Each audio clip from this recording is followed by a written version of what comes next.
if you look at Vancouver, no one understands why it's so buoyant. But we have Asia, we've got China, we've got Iran, we've got Korea, and we've got local rich guys. That keeps the downtown market going. And our market's separated into two markets. We've got local incomes, and then you've got foreign eyes. And if you look at Kelowna, you had Alberta. But you don't have Alberta right now, and we still have those foreign eyes. We still have China coming. We have low inventories, and then you've got high inventories. So when we look at Kelowna, at all the supply that you have, and I was trying to tell the realtors that, when you're sitting with a buyer, you should probably start dissecting it over what was built just for Albertans, maybe doesn't have the underlying fundamentals.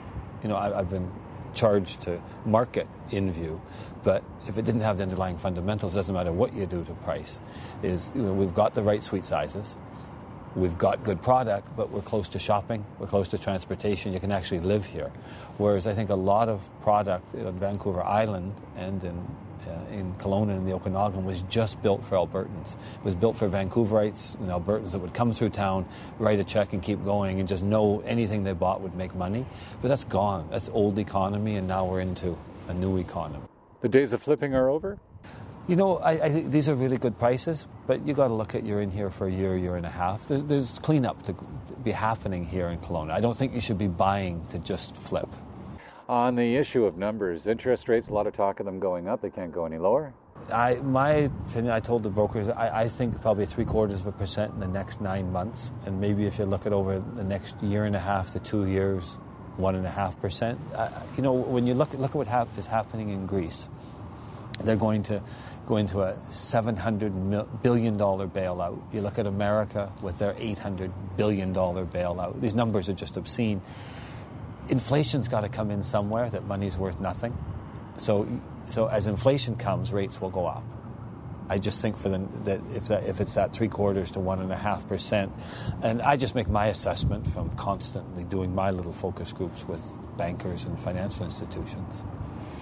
On the housing market, are prices going to stabilize, go up, or go down? I think we're going through that stabilization now. If you want to compare Vancouver and Kelowna, what happened in Vancouver is all the developers ran to the sidelines. I mean, our advice fall 08 was, if you're not pregnant, abstain. If you haven't started building, give the deposits back, don't start. Because nobody could figure out the market. But what happened in Vancouver is you would typically have an Olympic overhang of inventory, but that overhang was cured in the downturn in the economy where all the supply stopped in 08. So we don't have that oversupply that you would expect after the Olympics. So Vancouver's really stable on the inventory front. And I think there's no general statement about Kelowna now that it's all going to go up or it's all going to stabilize or it all could come off. I think you're seeing property with fundamentals stabilize quickly, and then properties that don't have the fundamentals like location or the right views or suite plans or shopping nearby, maybe they haven't stabilized yet. It's always been said that buying property is a wise investment. Does that hold true today?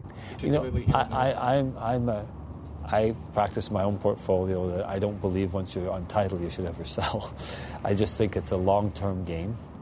And you go through these flips. Yes, we had a buoyant economy, but the cost of entry to get your name on title and the cost of exit to get your name off that title, and you're going to get the money in your hands, you're going to pay taxes, and you're going to run out and look for something else. So my thing is to always treat real estate as a long-term game.